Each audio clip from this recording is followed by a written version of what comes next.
E aí, turma? Boa tarde, Nascimento, Jamile, Letícia, Emília Dantas, Bruno. Tanta gente entrando aí, ó, que legal. Sejam todos bem-vindos. Boa tarde para todo mundo. Boa tarde. Gente, pela manhã foi muito legal a participação de vocês e já estamos juntos novamente aí para continuar o nosso estudo. Bem legal a tua chegada, seja bem-vindo. Obrigado pela divulgação que você fez aí. E eu tenho uma surpresa, uma surprise para vocês, ó. O nosso líder de universitários mundialmente, o nosso líder mundial para universitários, ele está aqui com a gente, conectado, entrou conectado com a gente pela manhã, e é o pastor Paco Edson. Aqui, ó, pastor Paco. Vamos ver se ele está entrando aí, está chegando. Hello, Pastor. Good afternoon. Hey, how are you, my friend? I'm fine, and you? Well, I'm excited, man. I'm excited to catch up with you, finally. I need to show one person for you, my son. This is my son, Lucas. Lucas is speaking English, is the better for me. Oh, Lucas, let me say this to you. Beleza! Tranquilo. Coincidente. Pastor, yes. Now 600 persons stay with us, 700 persons now, and I am very happy because you stay with us now. This moment is very special for your office, Seventh Day Adventist Church in Brazil. Yes. Today we start Revelation. Wow. One capture per day, one capture per day Wow. during the 22 days. Wow. Start today. Wow. I need that you pray about the study about Brazil, of Brazilians, and my son translate your pray for us. Okay. Okay, good. But let me greet Okay. the young people first, and also just appreciate Yeah. your time in this show. You need to speak slowly because it is translated for my young audience. All right. Okay? All right. Thank You can start speak about congratulations for Brazilians. Wow. Okay? Yeah. Fica à vontade, como é que é? Fala, fica à vontade. Speak your mind out. All right. You can do whatever you want from now on. Just giving A partir de a agora. word of prayer and just talking with the Brazilian people as you wish, and just chatting with them for a while, and make a word of prayer before we start the study.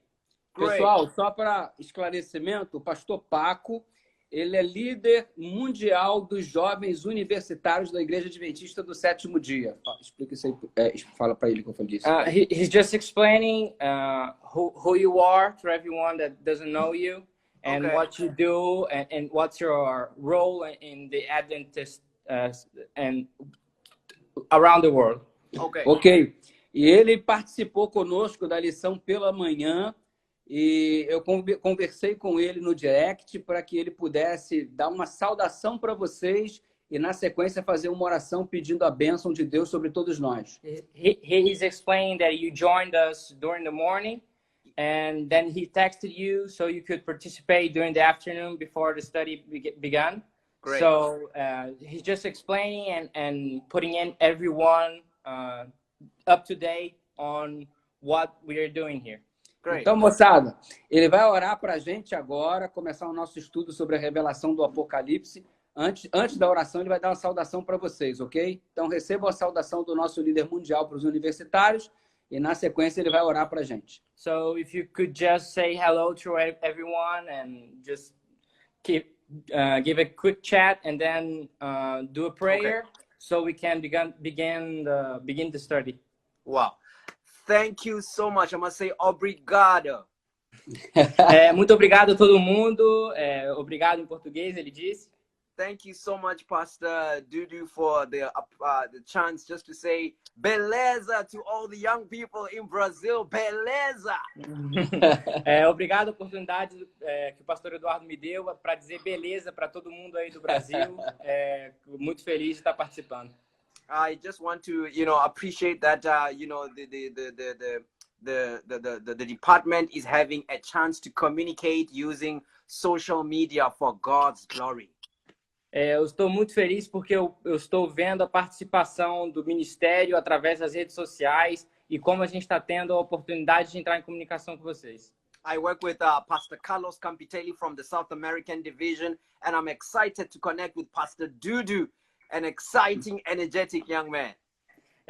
Eu trabalho normalmente com o pastor Capitelli da América do Sul, que ele é o líder de jovens, para quem não conhece, e eu estou muito feliz de estar podendo trabalhar com o pastor Dudu agora. So thank you for the opportunity to connect with the young people of Brazil. I'm looking forward to coming to Brazil one day. I'm going to come to Brazil one day. Então, estou muito feliz pela oportunidade de estar lidando com os jovens brasileiros e eu vou para o Brasil, vou estar no Brasil algum dia, porque é uma coisa que eu estou desejando. While the pandemic of coronavirus is ravaging the world, stay true to Jesus Christ, our Lord and Savior. E eu gostaria de dizer que enquanto a coronavírus está assolando a população mundial, quero que você continue fiel, continue justo e ao lado do Senhor. And I have seen the Brazilian vibe, I've seen the South American vibe in terms of youth ministry. You guys are doing excellent. We salute your division. We salute your unions. Eu tenho visto a vibe brasileira, a vibe sul-americana. Eu quero parabenizar a sua união. Eu quero parabenizar a sua juventude. So thank you for the time. I just want to pray with you now. And as you study the book of Revelation, now we are talking about the end time eschatology, the study of the end time. E agora eu vou fazer uma oração para começarmos o estudo de Revelações. É um estudo muito importante sobre o fim dos tempos. All right, let's pray together. Muito bem, vamos orar todos juntos. Dear Jesus, thank you for Pastor Dudu and this great program of studying the book of Revelation.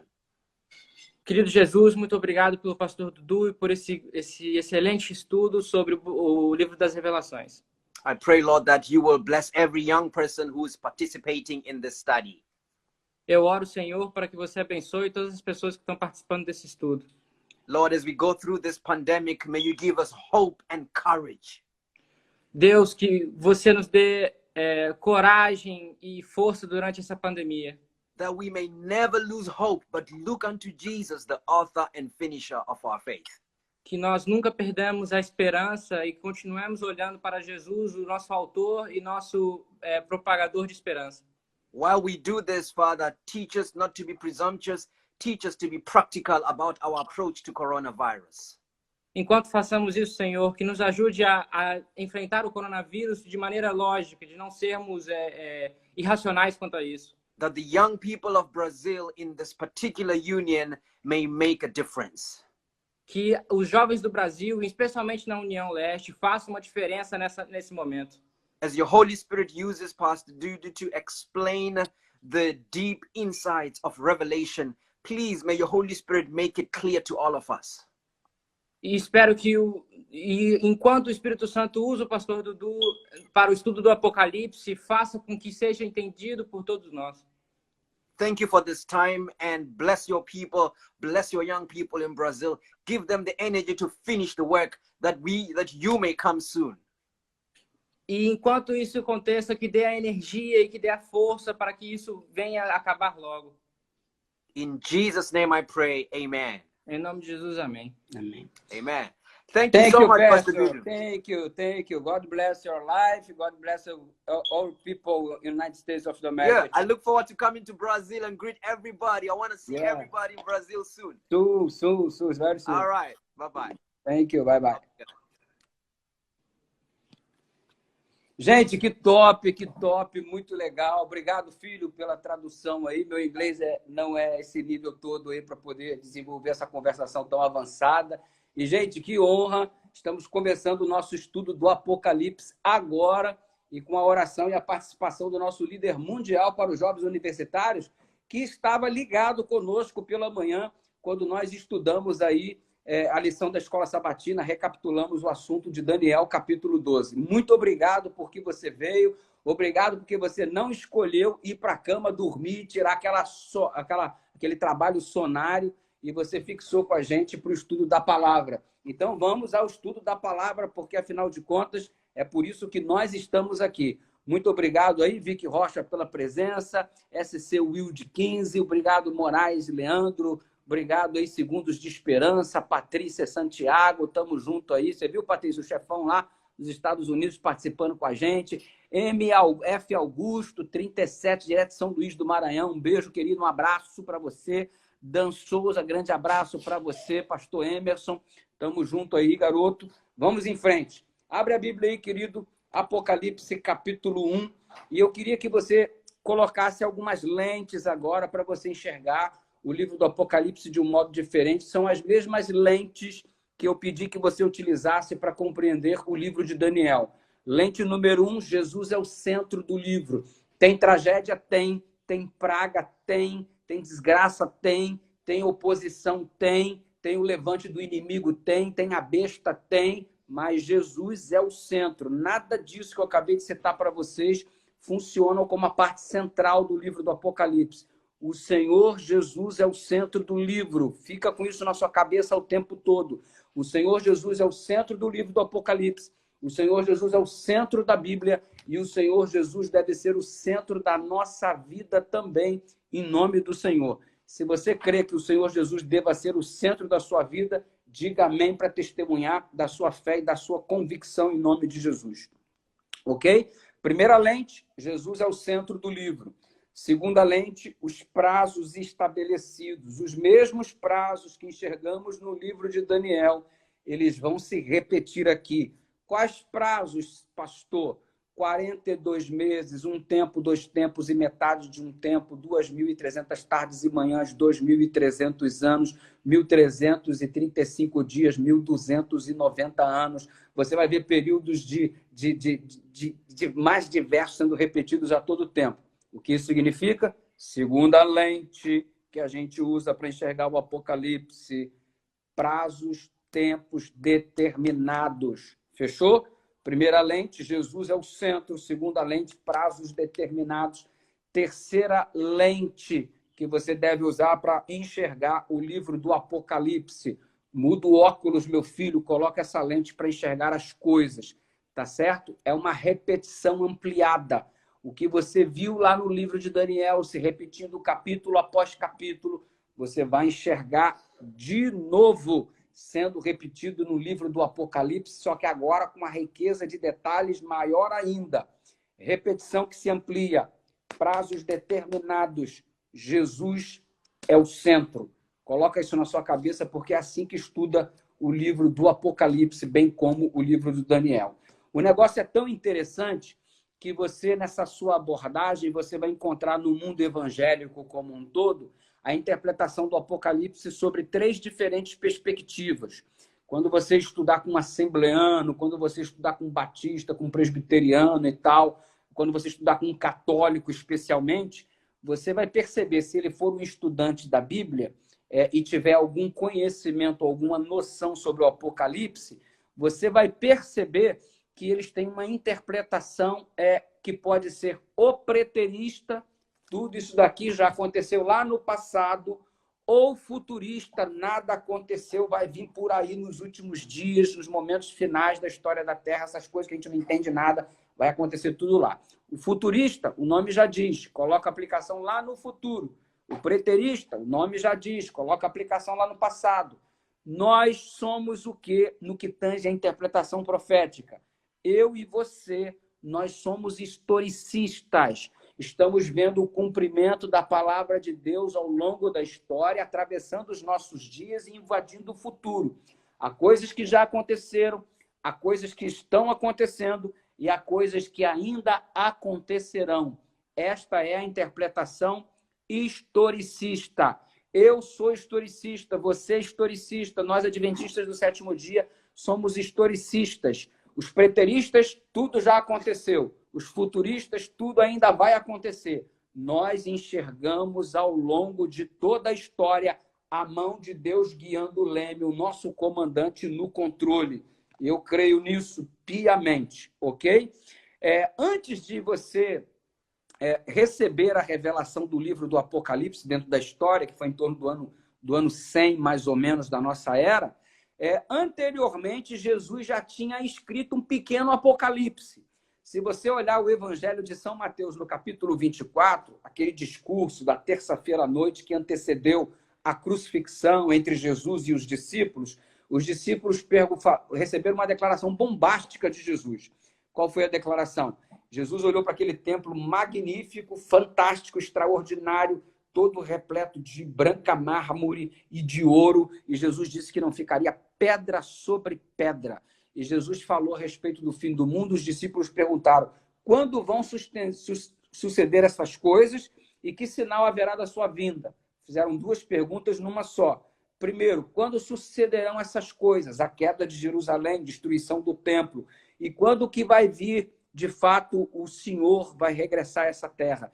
Então, Jesus dissecou ali Mateus capítulo 24, respondendo a este questionamento, essa pergunta de duas fases, em relação ao templo de Jerusalém, a destruição de Jerusalém, que aconteceu no ano 70 da nossa era, e também acerca da vinda do Filho do Homem. E Mateus 24 coloca os sinais, morte, coloca peste, coloca guerra, rumores de guerra, coloca fome, dificuldades em todos os lugares. O que é o livro do Apocalipse? O que é o Mateus 24?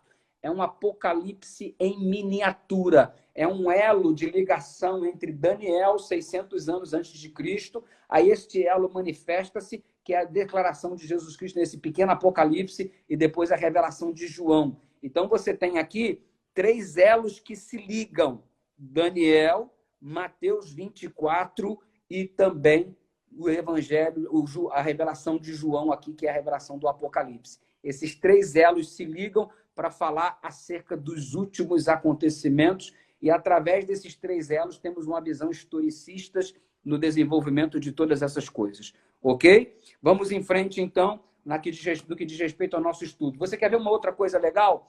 O Apocalipse, que tem por centro Jesus Cristo, ele fala 29 vezes, vou repetir, 29 vezes no livro do Apocalipse, Jesus é o Cordeiro.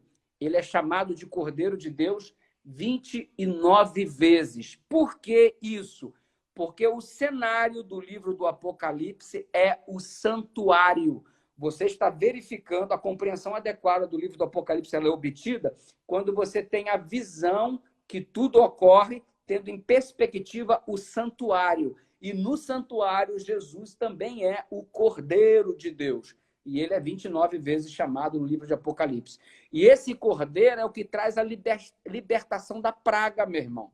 Então, se liga. Quando você olha lá no Antigo Egito, que para a libertação do povo de Israel houve o derramar das pragas, e a última e a mais grave praga, a 10ª praga, a morte dos primogênitos, isso não aconteceria na casa de todo servo fiel do Senhor Deus, cuja os umbrais da porta, a borda da porta, estivesse manchado com o sangue do Cordeiro. Quando viesse a destruição, o anjo destruidor passasse e percebesse que no umbral da porta existia o sangue do Cordeiro, aquela casa era absolvida da praga, aquela casa não era atingida pela praga, e ela experimentava, ao invés de morte, livramento, salvação através do sangue do Cordeiro. Você percebe por que é importante que no livro do Apocalipse tenhamos a descrição de Jesus como Cordeiro? Porque quando estamos com o Cordeiro, a morte que vai vir vinculada às pragas que cairão nos últimos instantes da história desta terra, não abaterá da mesma forma como não abateu lá no livro do Êxodo, relacionado à libertação do povo do Egito. A praga não nos abaterá nos últimos instantes do final desta terra, se nós estivermos lavados com o sangue do Cordeiro. Beleza? O pessoal está pedindo aqui para me desativar os comentários, para não atrapalhar. Eu vou desativar um pouquinho aqui, depois eu retorno com os comentários, tá bom? Estou desativando aqui só para a gente poder prosseguir legal aqui. Então, não adianta comentar nesse momento. Daqui a pouco eu vou liberar para os comentários e vou querer também ver o posicionamento da sua parte, de onde você é e tudo mais. Então, note que 29 vezes Jesus é chamado de Cordeiro no livro do Apocalipse. Isso não é em vão, porque assim como o sangue do Cordeiro livrou o povo de Israel, o povo fiel ao Senhor, da praga da morte dos primogênitos, nos últimos dias da história desta terra, se estamos lavados com o sangue do Cordeiro, a morte não nos abaterá, a praga não nos atingirá na perspectiva dos últimos instantes da história dessa terra. Isso alegra o seu coração? Isso deixa você feliz? Então eu espero que você, neste momento, seja lavado pelo sangue do Cordeiro. Ellen White tem uma declaração muito interessante. No livro Testemunho para Ministros, na página 114 e na página 115, ela diz que os crentes teriam uma experiência religiosa inteiramente diferente se compreendessem o livro de Daniel e também o livro do Apocalipse. Sabe o que isso significa? Que você pode ter uma relação com Deus e um conhecimento, por conta desse conhecimento mais intenso, tua relação com Deus pode ser muito mais ampliada, porque o conhecimento proporcionado através do livro do Apocalipse, ele é diferente. O conhecimento proporcionado pelo livro de Daniel, ele é diferente. E a serva do Senhor diz, na página 116 do livro Testemunho para Ministro, que haveria um reavivamento entre o povo de Deus quando compreendidos por este povo, o livro de Daniel e o livro de Apocalipse. E por que a gente tem que estudar? Primeiro, para ter esse reavivamento, para sentir o controle de Deus na história, e em segundo lugar, porque ela declara na página 116 que a história vai se repetir. O livro do Apocalipse, ele está dizendo que o que aconteceu no livro de Daniel vai se repetir novamente. Você quer ver um exemplo? Vou te dar só um exemplo, não é o estudo de hoje, mas eu vou te dar só um exemplo. No capítulo 3 do livro de Daniel, houve uma convocação mundial para uma adoração. No capítulo 13 do livro do Apocalipse, também existe uma convocação mundial para uma adoração que em breve vai acontecer. No capítulo 3 do livro de Daniel, essa convocação ela foi obrigatória. A adoração foi obrigatória. Na futura convocação que ocorrerá de acordo com Apocalipse 13, nós também seremos convocados para uma adoração em caráter obrigatório. No capítulo 3 do livro de Daniel, teve um decreto de morte para quem não atendeu à obrigatoriedade dessa convocação. No capítulo 13 do livro de Apocalipse, também haverá morte para aquele que não adorar a besta e a sua imagem. Note, no capítulo 3 do livro de Daniel, quem manda fazer isso é um rei. Há uma fusão política e religiosa para imprimir essa obrigatoriedade. Lá no capítulo 13 do livro do Apocalipse, as duas bestas se unem. A besta que emerge da terra e a besta que emerge do mar.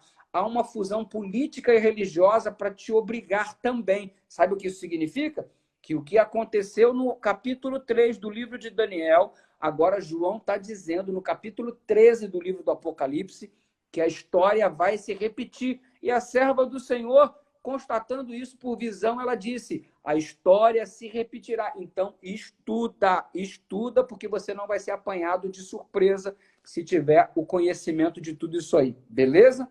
Uma outra coisa, a palavra Apocalipse, ela significa revelação. Ok? Agora, o que está sendo revelado? O que está sendo revelado? Os evangelhos, por exemplo, eles revelam o ministério de Jesus aqui na Terra. O livro do Apocalipse revela o ministério de Jesus no céu. Percebeu a diferença? Enquanto os evangelhos estão revelando o ministério de Cristo na Terra, o livro do Apocalipse está revelando o ministério de Cristo no céu. Agora você observa aqui no verso 1 o seguinte, ó. A revelação de Jesus Cristo que Deus deu para mostrar aos seus servos as coisas que em breve deve acontecer, ok? Observa que Deus deu para mostrar aos seus servos as coisas que brevemente devem acontecer, enviando por intermédio do seu anjo, e notificou ao seu servo João. Guarda essa palavrinha. João foi notificado. A palavra grega para notificar, eu não sou especialista em grego, não é minha praia, mas a palavra em grego é semani, tem por significado tornar algo conhecido por meio de sinais, ok? O que isso significa? Que o livro do Apocalipse é um livro escrito por meio de sinais. O livro do Apocalipse tem conteúdo literal? Tem. Jesus Cristo é Jesus Cristo mesmo. João é João mesmo. Mas há muitas coisas do Apocalipse, a sua maior parte é constituída por símbolos, por sinais. E o próprio escrito original, a própria língua original, testifica que João foi notificado por intermédio de sinais. Beleza? Vai juntando aí esse conhecimento. Que conhecimento? Que nós temos que ter 3 lentes. Lente número 1, Jesus é o centro. É uma repetição que se amplia a prazos determinados. A gente enxergou 3 perspectivas de interpretação. Os historicistas, que somos nós, os preteristas, que acreditam no passado, os futuristas, que acham que tudo ainda vai acontecer. Beleza? Nós estamos identificando aqui que tudo foi escrito por sinais, é uma comunicação por sinais. O livro é um livro simbólico.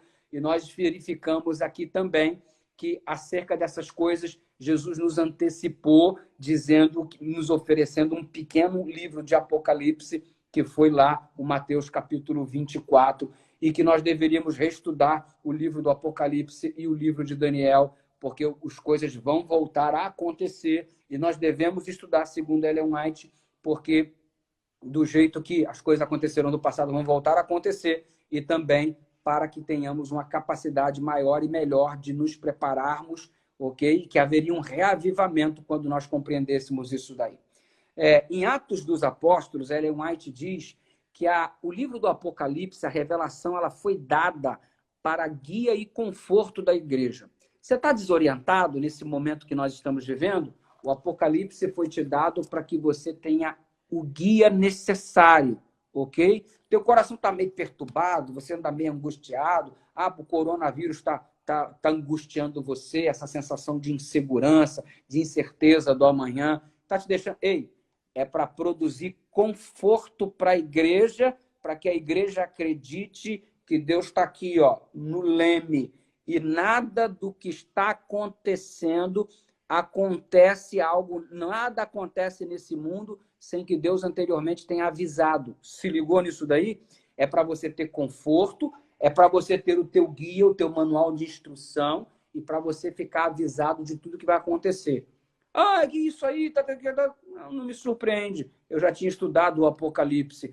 Você está perturbado, está com o coração angustiado. Não, eu estou em paz, porque eu já tinha estudado o Apocalipse. O Apocalipse me dá o guia, o Apocalipse me dá o conforto. Eu já sabia. Já viu quando você vai no jogo de futebol e lá e o time ganha e os caras levantam a placa assim? Quando você assiste pela televisão, melhor dizendo, você levanta a placa e tá assim: eu já sabia, eu já sabia, eu já sabia. Todo crente tem o direito de levantar a placa em função dos últimos acontecimentos, moçada. Não interessa o que vai acontecer nesse mundo, você pode levantar a placa e dizer: eu já sabia, porque está aqui, ó, no Apocalipse. E se você já sabia, você tem chance de estar pronto. Bobo vai ser você, idiota vai ser você, se sabendo do que está por acontecer, você não estiver pronto. Então, vigia, abre o teu olho, ok? Então, nós estamos identificando no Apocalipse o ministério celestial de Jesus Cristo, porque a gente trabalhou nos evangelhos com o ministério terrestre e no Apocalipse a gente tem o vislumbre do ministério celestial. E o livro do Apocalipse, junto com o livro de Hebreus, nos proporcionam esta noção de Jesus no seu santuário celestial e traz-nos a bênção de dar-nos a seguinte mensagem: haja o que houver, aconteça o que acontecer, Deus está no controle. Tanto no controle está que revelou o que vai acontecer. Tamanho é o seu controle. Se ele não estivesse no controle, ele não saberia te dizer o que vai acontecer. Sabe por que ele disse o que vai acontecer? Porque ele está no controle. A única coisa que ele falta assumir por controle é a sua vida, se você permitir. Você permite nessa hora? Entrega o teu caminho ao Senhor, confia nele e o mais ele fará. E para você que gosta de futebol, olha que tabelinha legal. No futebol tem a tabelinha, né? Eu estou falando a tabelinha aqui porque fica numa linguagem fácil da gente entender. A revelação foi dada num processo em cadeia. num efeito dominó de bênçãos, de um após outro. Deus passou para Jesus, Jesus passou para o anjo para o João e o João para a gente. E eu agora tenho a responsabilidade de passar para todo mundo, porque eu estou recebendo agora do João aqui, então eu tenho que passar essa mensagem para todo mundo também. É uma cadeia de comunicação. Não rompa o elo da corrente, meu irmão. Não deixa romper o elo da corrente. Você faz parte desta cadeia, não deixa ser rompido. Veio parar nas tuas mãos para você passar para outros. Ah, pastor, eu não posso passar para outros agora, não tenho condições de ir lá. Passa pela internet, manda assistir com a gente aqui por intermédio do Instagram, manda acompanhar, passa por WhatsApp, vai fazendo o que for. Cria uma cadeia, não deixa a cadeia de comunicação se romper. Você foi chamado por Deus para ser o último corredor da história. Por que eu estou falando do corredor da história? Eu estou lembrando aqui da corrida 4%, quando o cara corre, pega o bastão e passa para o outro, pega o bastão e passa para o outro, pega o bastão. E o último corredor é o mais importante. Em Hebreus, capítulo 11, na Galeria da Fé, o que a gente tem é uma super corrida desde as portas do Éden. O Adão passou o bastão e a mensagem de salvação veio, e o Abel pegou a mensagem de salvação, o Caim deu na cabeça dele, ele morreu, e ele passou adiante para Sete, e Sete passou para Enoque. Enoque correu tanto que foi parar no céu. Antes de parar no céu, ele jogou o bastão, passou adiante, foi parar na mão de Noé, e o filho de Noé criaram aquela confusão louca, e a história vai se desenvolvendo, e geração após geração, e vai passando para Abraão, para Isaac, para Jacó, e Jacó, os seus filhos, e dos seus filhos vem adiante, e o bastão vai passando na mão dos profetas maiores, dos profetas menores, vem parar nos dias de Jesus Cristo. Jesus morreu levando esse bastão, passou adiante para os seus discípulos, e veio passando discípulo após... Caiu na minha mão, irmão. Caiu na minha mão, está na sua mão. E agora a resposta é a seguinte: teve gente que morreu por esse bastão, teve gente que perdeu a vida por esse bastão, gente que foi decapitado, crucificado de cabeça para baixo, foi apedrejado até a morte, gente que teve seu corpo cerrado ao meio, como o profeta Isaías. Ninguém deixou cair o bastão. E você? Vai deixar a corrente se romper ou vai levar em frente? Deus passou para Jesus, Jesus para o anjo Gabriel para João, e João chegou em mim. E a Bíblia diz em Hebreus 11 que Deus preparou coisa maior ao nosso respeito, porque nós somos os últimos corredores.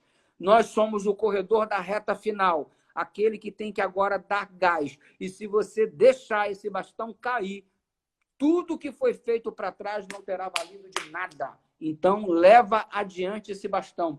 Deus conta contigo, ok? Quem era esse anjo envolvido no processo? Ellen White define o desejado de todas as nações na página 156, que esse anjo era Gabriel.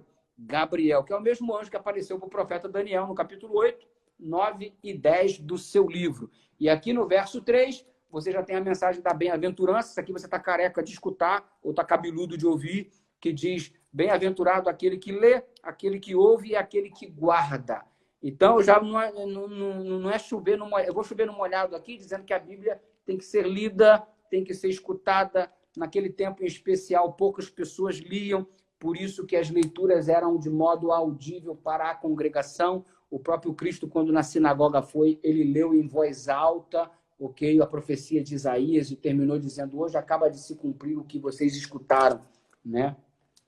Então, era uma necessidade. E feliz era o cara que lia, porque tinha muito analfabeto na época. Feliz era a pessoa que escutava, porque se você não sabia ler, você ia para a sinagoga e escutava eles lendo as escrituras para você ficar esperto. E, acima de tudo, bem-aventurado, feliz é aquele que consegue colocar em prática pelo poder do Espírito Santo, porque não existe força em nós para fazer a vontade do Senhor. É apenas um desejo, e a força e a capacidade que nos dá é Ele. Ok? O que você vai descobrir no livro do Apocalipse nessa viagem que eu estou te convidando para participar? Se liga aí, você vai presenciar a presença, você vai notar a presença exacerbada do número 7. 7 igrejas, 7 espíritos, 7 candeeiros, 7 estrelas, 7 lâmpadas, 7 selos, 7 pontas, 7 óleos, 7 anjos, 7 trombetas, 7 trovões, 7 cabeças, 7 coroas, 7 pragas, 7 montes, 7 reis, 7 bem-aventuranças, 7, 7, 7. O livro do Apocalipse é construído em cima de uma estrutura de 7. Olha aí que coisa extraordinária. Porque na numerologia bíblica, 7 é número de perfeição. É uma revelação perfeita. Jesus é o centro dessa revelação porque ele é perfeito. E ainda tem, além dessa sequência absurda de 7, ainda tem 7 revelações da natureza e obra do Cordeiro de Deus. Lembra que eu falei que Jesus é o Cordeiro e é chamado assim 29 vezes? Tem a revelação da natureza e da obra do Cordeiro. 7 revelações. Quais são? O sangue do Cordeiro, o livro da vida do Cordeiro, os apóstolos do Cordeiro, a noiva do Cordeiro, as bodas do Cordeiro, o trono do Cordeiro e a ira do Cordeiro. Só tem uma coisa ruim aqui, mano. É a ira do Cordeiro. Se ligou? Só tem uma coisa ruim. O resto é tudo é bênção. Então, que nos livremos da ira do Cordeiro e que tenhamos na nossa vida o sangue do Cordeiro, que estejamos com o nome escrito no livro da vida do Cordeiro, que também sejamos apóstolos e discípulos do Cordeiro, que façamos parte da noiva do Cordeiro, que estejamos nas bodas do Cordeiro e que estejamos próximos ao trono do Cordeiro, em nome de Jesus. Diga amém, filhão. Vamos em frente. João, discípulo amado, a biografia dele você conhece bastante. Não vamos nos ater, vamos avançar um pouco aqui para avançar. E a mensagem da Trindade, mensagem de graça e paz. O que é graça? É o favor imerecido. É o modo como Deus nos trata. Deus nos trata por intermédio da graça. Eu costumo dizer em um dos sermões que eu prego que graça é aquilo que eu preciso, não aquilo que eu mereço. Eu conto até a história aí que envolveu um acidente com o meu carro, minha esposa estava dirigindo e dar o que ela precisa, não o que ela merece. Talvez você conheça essa mensagem, se não, dá uma procurada lá no meu canal do YouTube, lá PR Dudu. Mas, enfim, diante disso, graça é um favor imerecido que recebemos. A salvação é pela graça, a justificação é pela fé. Fé nesta graça. O que é graça? Deixa eu te explicar aqui do modo mais fácil ainda. O moleque faltou a aula, a professora foi visitar o menino que faltou a aula na favela que ele morava, na comunidade, subiu a comunidade, fez um embrulho bonito para levar um presente para visitar o menino que estava faltando a aula há muito tempo. Moleque levado, quando viu a professora chegar, o que é a ideia de ridícula do moleque? Pegou uma pedra e tacou na professora. A professora machucou a testa, nem entregou o presente, nem concluiu a visita, nem chegou a realizar a visita, voltou para casa sentindo muitas dores. E a professora voltou com um presente, obviamente. O que é graça? O pai descobriu que o moleque fez isso com a professora, deu-lhe uma coça no moleque e foi levar o moleque na casa da professora para pedir desculpa. Chegou lá, bateu e falou assim, eu queria falar com a professora, a mãe da professora, olha, ela está muito mal, tomou uma pedrada e tal, eu sei, mas eu preciso muito falar com ela. Insistiu, a professora ainda com dores veio recebê-los. Pois não, pai, eu vim aqui para pedir desculpas à senhora, porque o meu filho aqui foi o que deu essa pedrada na senhora e eu vim aqui para que ele peça desculpa. E o moleque meio que forçado ali pediu desculpa e tal, e a professora pegou o presente e deu para ele. Aí o pai falou assim, não, a senhora não pode dar esse presente para o meu filho, ele não merece. Mas era uma roupa, o moleque não tinha nem o que vestir. E a professora falou, mas eu não estou dando o presente porque ele merece, eu estou dando porque ele precisa. Você não recebe a salvação porque você é merecedor. Eu não recebo a salvação porque eu mereço. Nós precisamos da salvação. É por isso que a gente recebe. Se ligou? Então, por isso que a salvação é pela graça. Você não tem condições de pagar. Qual é a chance que você tem de ser dono de uma ilha? Cara, eu não tenho nenhuma. Eu não sei se você é rico. Eu não tenho chance nenhuma de ter uma ilha. Se alguém me der de presente, mesmo sem merecer, aí eu vou ter uma ilha. Qual é a chance que eu tenho de dirigir um Bentley? Eu não tenho chance nenhuma de dirigir um Bentley. Eu não tenho dinheiro para comprar um Bentley, que é um carro top das galáxias, um dos melhores do mundo, que é feito por exclusividade para aquele que encomenda. Cada um só tem um tipo de Bentley no mundo. E é um carro que custa um absurdo. E eu tenho condições de ter um Bentley? Eu não tenho condições de ter um Bentley. A não ser que alguém me dê um Bentley. Eu não mereço. Mas se alguém me der, eu teria condições de ter. Por que eu estou te falando isso? Nós não temos condições de sermos salvos. Não temos. Você não pode pagar por um Bentley, você não pode pagar por uma ilha, você também não pode pagar pela salvação, que é um bem maior que o Bentley, que é a ilha. Você não tem condições de pagar por isso. Por isso, a única chance que você tem de receber é de graça. Então, Deus te dá de graça. De graça para você, porque foi caro demais o sacrifício de Jesus na cruz do Calvário. O preço foi muito alto, mas não foi você que pagou. saiu de graça para você. Se eu recebo um Bentley, saiu de graça para mim, mas alguém pagou a conta. Se eu recebo uma ilha, saiu de graça para mim, mas alguém pagou a conta. Isso é salvação, querido. É de graça, é pela graça. E quando eu sei que a salvação é pela graça, e eu não tento ser melhor do que os outros para sentir favor diante de Deus, quando eu sei que a salvação é pela graça, eu começo a ter paz no meu coração, porque antes eu estava angustiado, porque eu achei que eu não ia ser salvo, porque eu não presto, que eu não valho nada, mas agora eu começo a ter paz no coração. Por isso que Romanos capítulo 5, verso 1 diz assim: sendo, pois, justificados pela fé, temos paz com Deus. E a Trindade, Deus Pai, Deus Filho, Deus Espírito Santo, começa a saudação no Apocalipse dizendo isso para você. Graça e paz. Olha aqui. É exatamente o que está aqui, ó. Graça e paz da parte daquele que é, que era e que há de vir.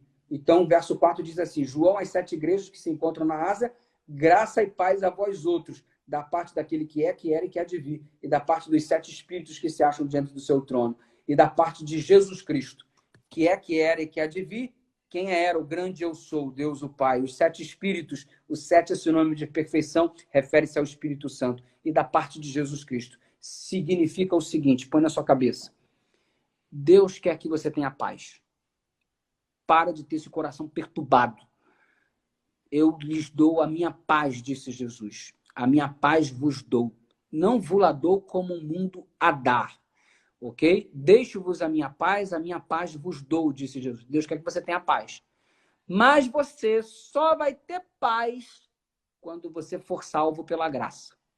Se você quiser salvação pelas obras, não vai ter paz. Se você buscar salvação pela graça, pelos méritos de Cristo, você vai ter paz. Coronavírus está aí. Paz no coração. Ele está no controle da história e eu fui salvo pela graça. Se ligou? As pragas vão cair, o mundo vai desabar. Né? Você lembra quando a gente cantava a música? Pode cair o mundo, estou em paz? O mundo corre em busca de sucesso e tal. Pode cair o mundo, estou em paz. Por quê? Porque eu sou salvo pela graça. E se eu sou salvo pela graça, eu sou filho de Deus. E se eu sou filho de Deus, eu tenho promessa. E se eu tenho promessa, ela vai se cumprir na minha vida, porque Deus não falha no cumprimento da sua palavra. Graça e paz é o que a Trindade deseja para você. Quer uma bênção maior do que essa, meu irmão? E se você está fugindo de Deus, tu acha que tu vai achar paz aonde, filhão? Onde que tu vai achar paz, menina, se não for em Deus?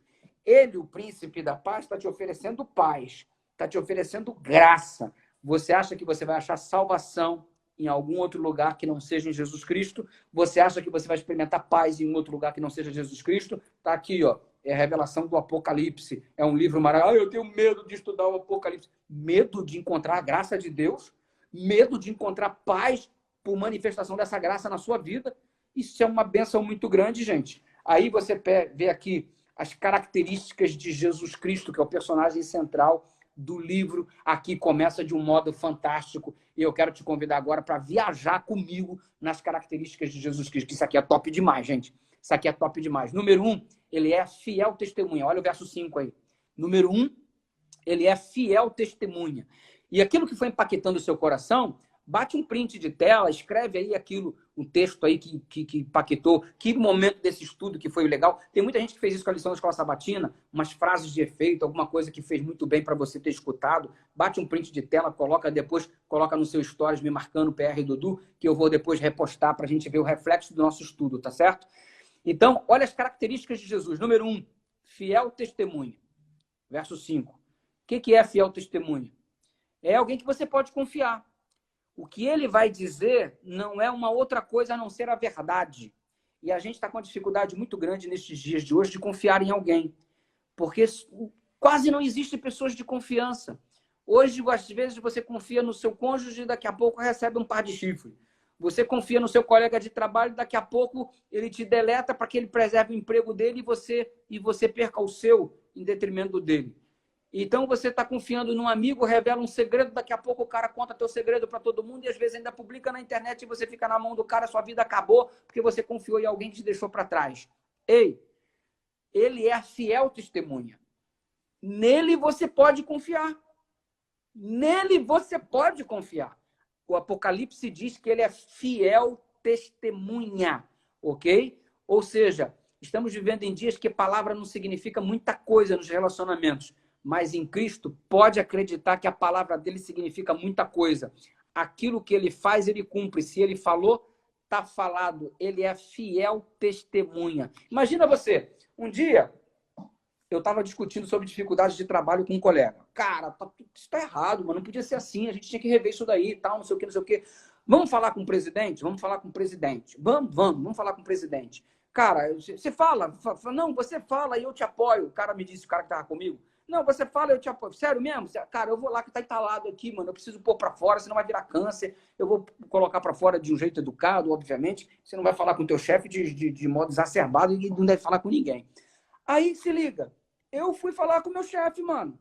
Chefe, o senhor me dá licença, desculpa interromper o seu trabalho, me permita o acesso ao seu escritório. Pô, não, pode entrar, Eduardo, entrei. Chefe, é o seguinte, eu estava conversando aqui com um amigo, a gente está meio insatisfeito com algumas situações, talvez a gente não tenha compreendido direito, gostaria que o senhor explicasse, mas, cara, a gente não concorda com alguma coisa que está acontecendo porque acha que isso fere de alguma forma, assim, o nosso conforto, o bem-estar e o desenvolvimento do trabalho. Eu não concordo com isso, e meu amigo que está aqui também não concorda. O meu amigo que estava comigo, que era amigo, virou e falou assim, eu não disse para você nada disso. Eu olhei pro cara que assim, como é que é, irmão?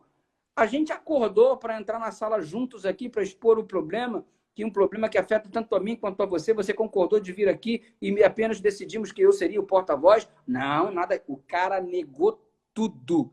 Testemunha desgraçada, testemunha miserável. Mas não tem problema, não. Eu encarei o problema como se fosse eu o único responsável e pedi licença. Então, se você não tem nada a ver com isso aqui, mano, vaza daqui, me dá licença que eu preciso conversar com ele sozinho. E aí eu continuei a conversa, só eu e o chefe. Sabe por quê?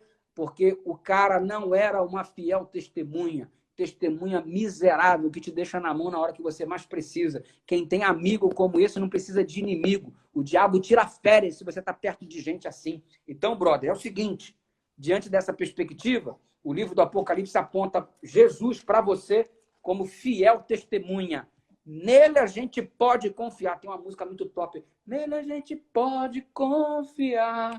A gente pode confiar. Jesus é top. Nele a gente pode confiar. Depois você assiste alguém cantando essa música decentemente, por favor, aí, em algum lugar. Nele a gente pode confiar. Fiel testemunha. Ponto número 2. Além de ser fiel testemunha, olha o que diz a Bíblia, verso 5. Dá uma olhada aí, acompanha aí.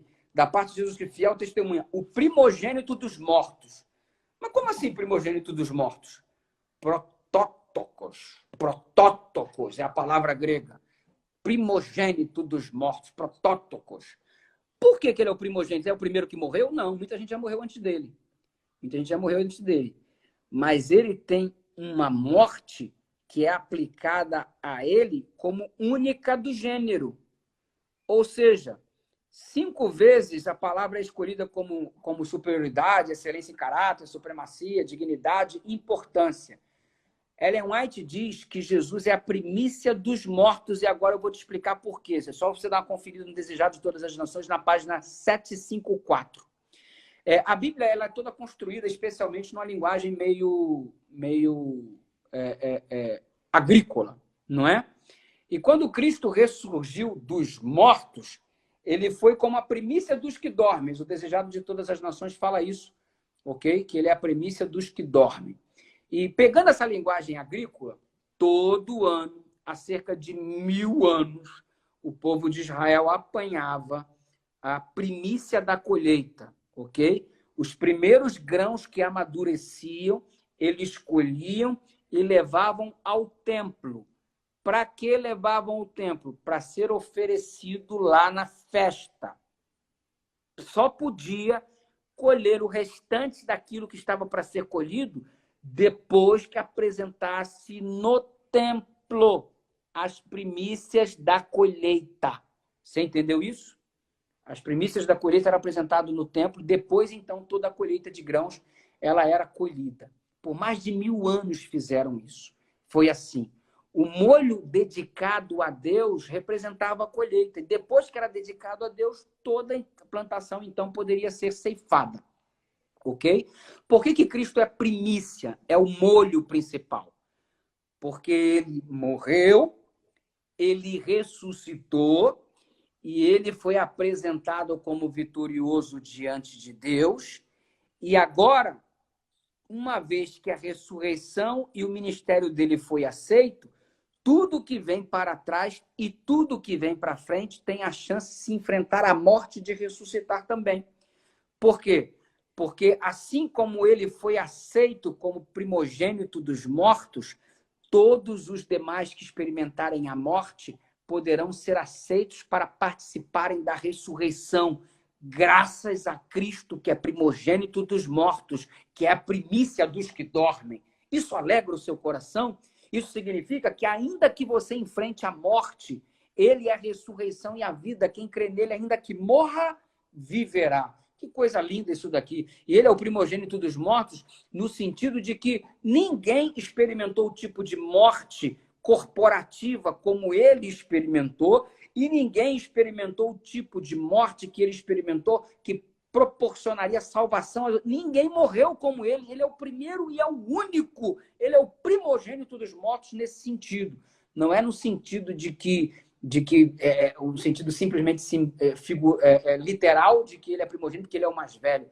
Ele é o primogênito porque ele é a primícia, ele é o principal, o que foi oferecido para proporcionar a bênção experimentada por ele para a vida de todos aqueles que o seguem também. Se ligou nisso daí? Desejado de todas as nações, Ellen White fala sobre isso na página 754. Vamos em frente. Depois tem uma outra característica de Jesus, eu sou apaixonado por isso aqui, ó. Diz assim, ó, fiel testemunha, já falamos, primogênito, soberano dos reis da terra. O domínio deste mundo, vamos lá, os reis da terra, vamos falar dos reis da terra. O domínio deste mundo pertencia a Adão. E o Adão vacilou e entregou o domínio deste mundo para Satanás, que ele proclamava ser príncipe deste mundo. Anda se proclamando ser o dono legítimo do planeta, como se tudo pertencesse a ele.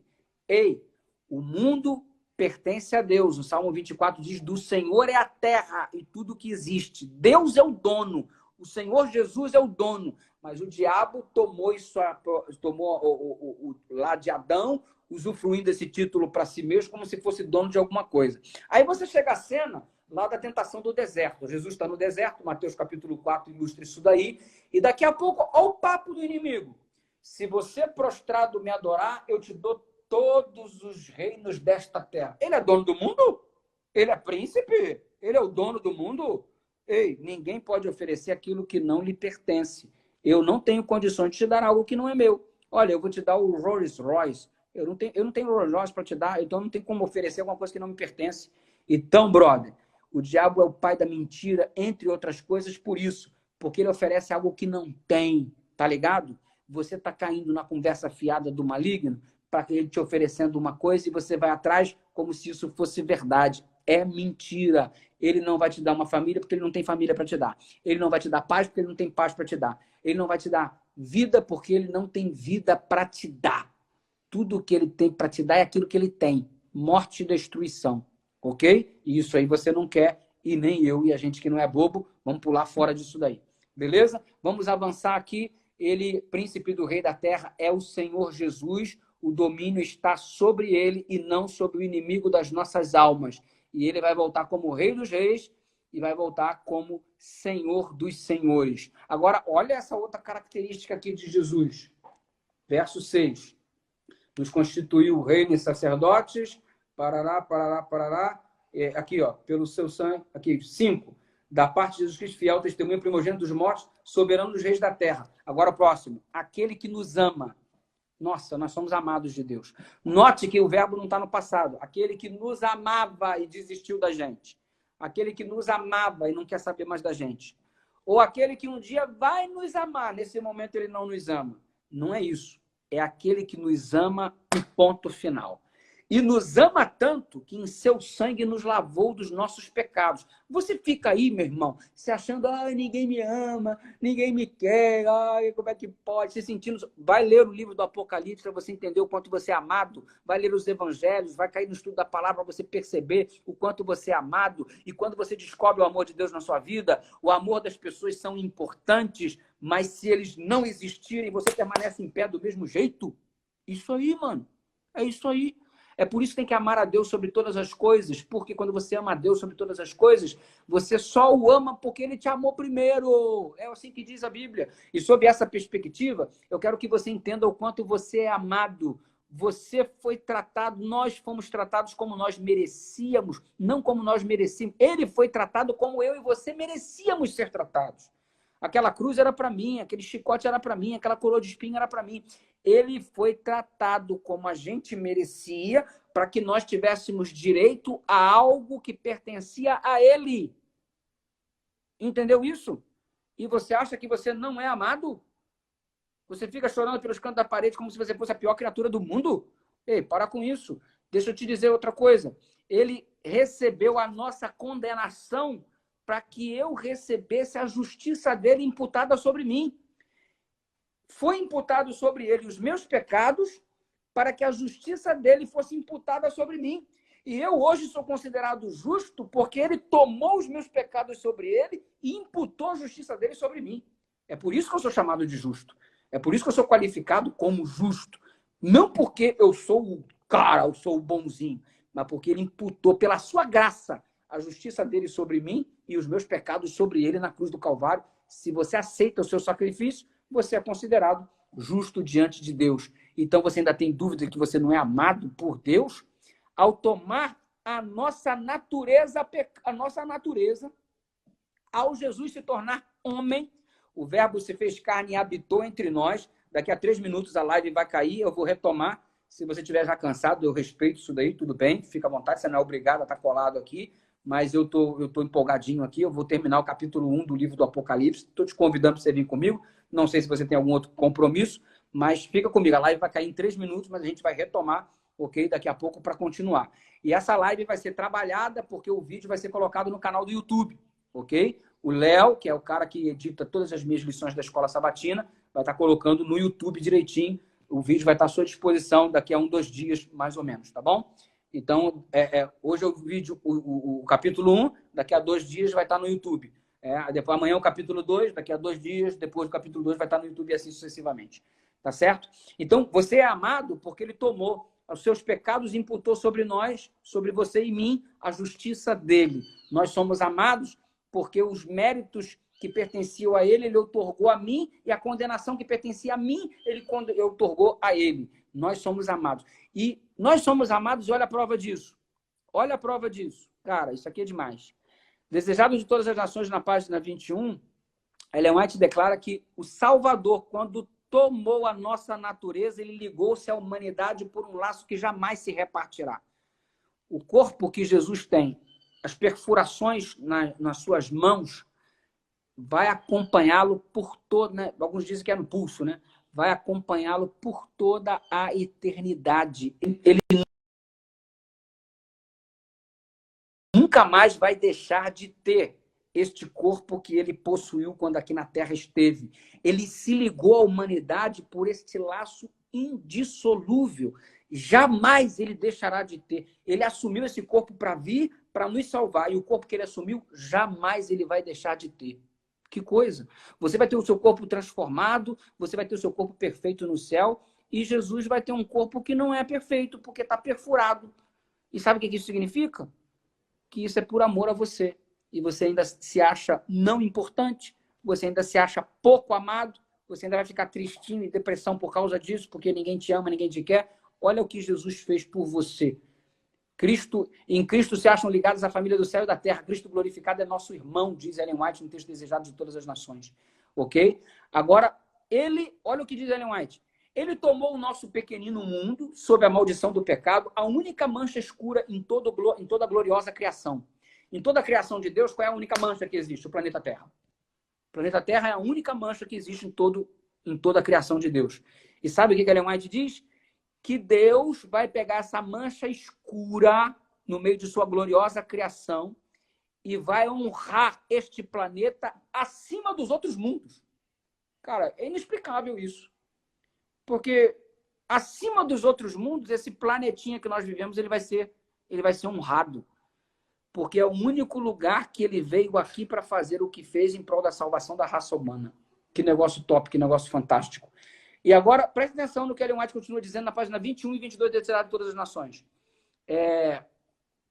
Aqui o Rei da Glória viveu, sofreu e morreu. Por isso ele vai tornar isso aqui acima de outros mundos. E quando ele aqui vier com todas essas coisas, este planeta será estabelecido como tabernáculo de Deus com os homens. O lugar do universo que será selecionado para o tabernáculo de Deus com os homens. Estamos no capítulo 1 do livro do Apocalipse. Estamos estudando a característica de Jesus, que diz que ele nos ama. E a gente está vendo o que ele fez para acreditarmos que somos amados por ele. Beleza? Estamos nos recordando disso aqui. O que Jesus fez para acreditarmos que somos amados por ele. E eu estava falando para você que ele vai transformar todas essas coisas e esse planeta aqui vai ser transformado como tabernáculo de Deus com os homens. Tabernáculo de Deus com os homens. Este planeta aqui. Beleza? Agora eu vou te dar mais uma prova aqui pelo qual você é amado. E essa prova aqui até me constrangeu. Eu vou te dizer a verdade para você. Eu fiquei constrangido. E ontem na minha oração, eu vou dizer para você como que eu orei em função desse texto aqui. Olha só o que diz aqui, ó. Aqueles que no poder de Cristo, vou repetir, aqueles que no poder de Cristo vencerem o grande inimigo de Deus e do homem, ocuparão nas cortes celestiais uma posição acima dos anjos caídos.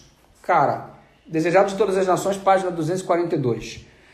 O ser humano, redimido pelo sangue de Jesus, vai ocupar nas cortes celestiais, segundo Desejado de Todas as Nações, página 242, uma posição acima dos anjos não caídos.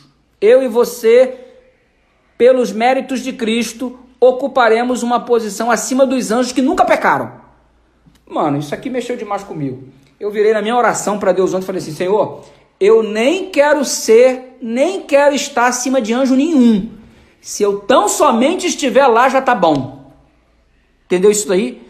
O amor de Deus é tão grande pela gente que ele quer te colocar, você que está sendo redimido, lavado, purificado pela graça para encontrar a paz, ele quer te colocar acima dos anjos não caídos, mano.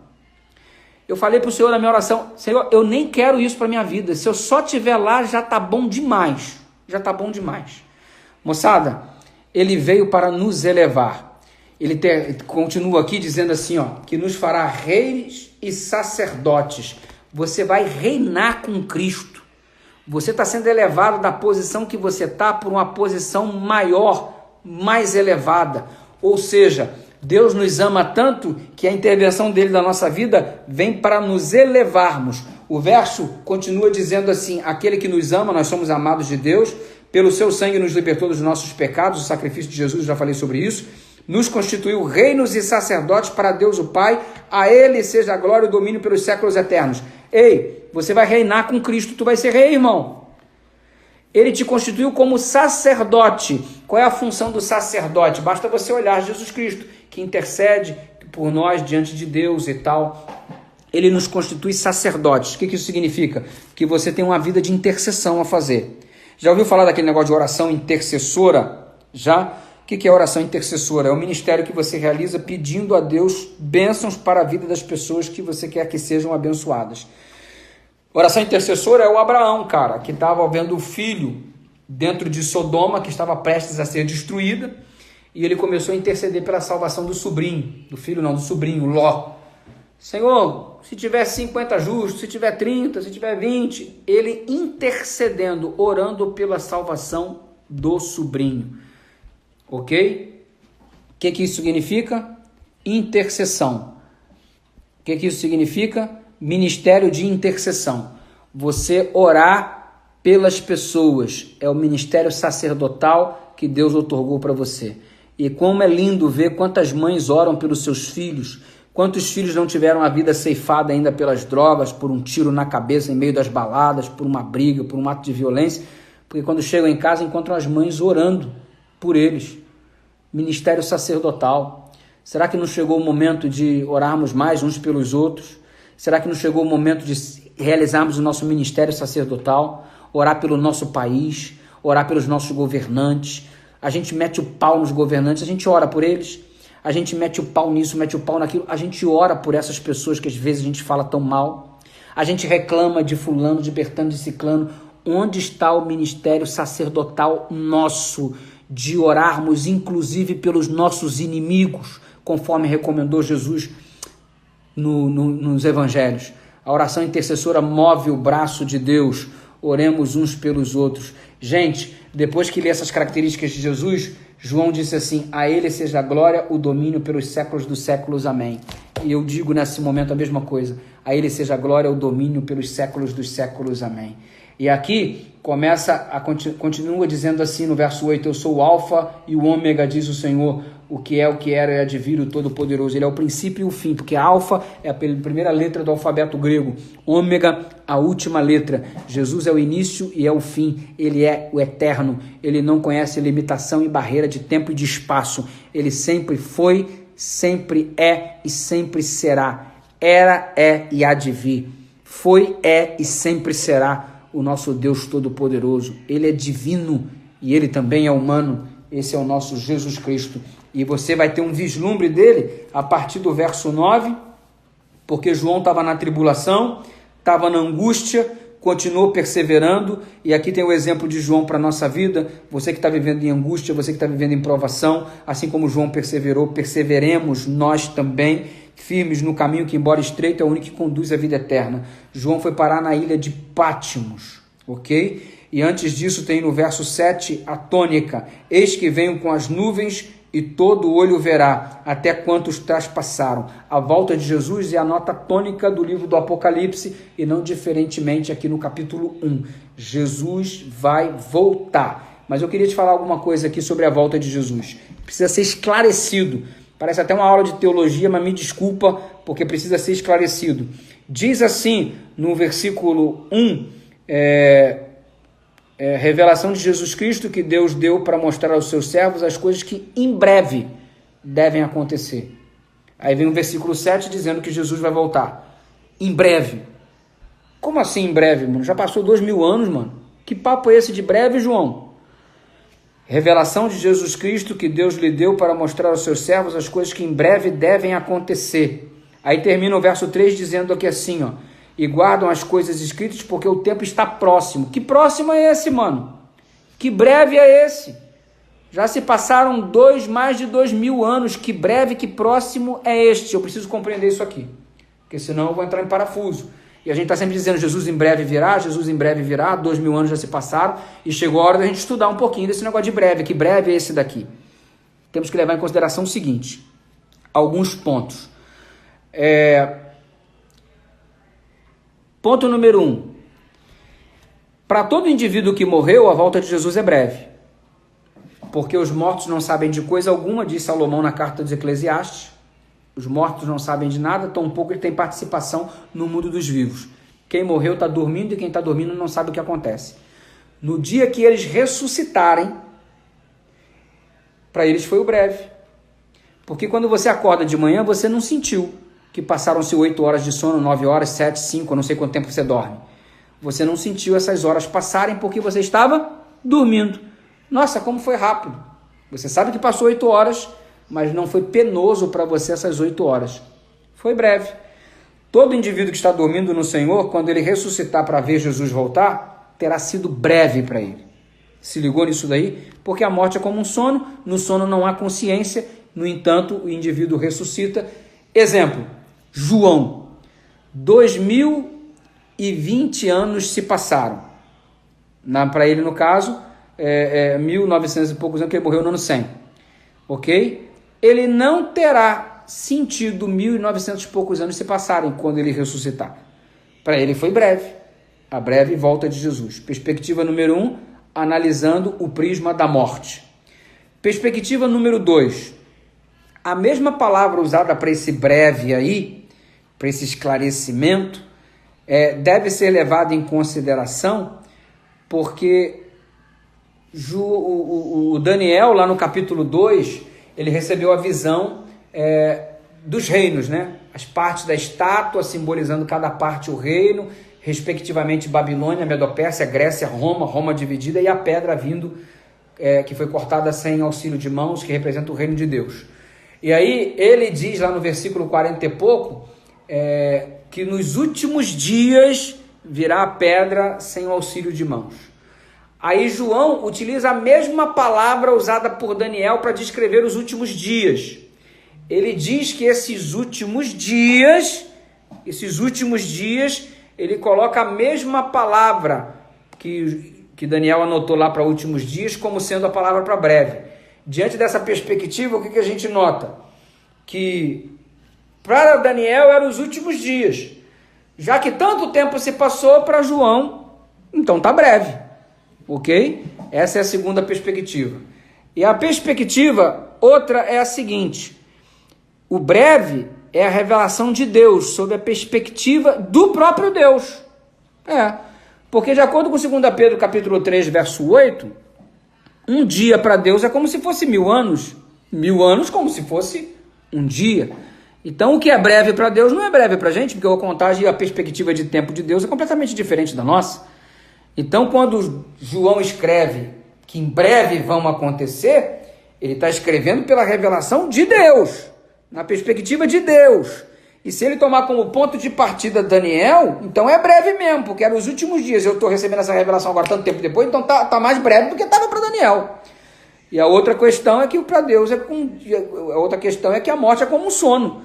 E se você dorme na manhã da ressurreição, você se ergue, isso significa uma coisa, que foi muito breve para você, porque você não sentiu a hora do sono, o momento de todo esse período enquanto esteve descansando no Senhor passar.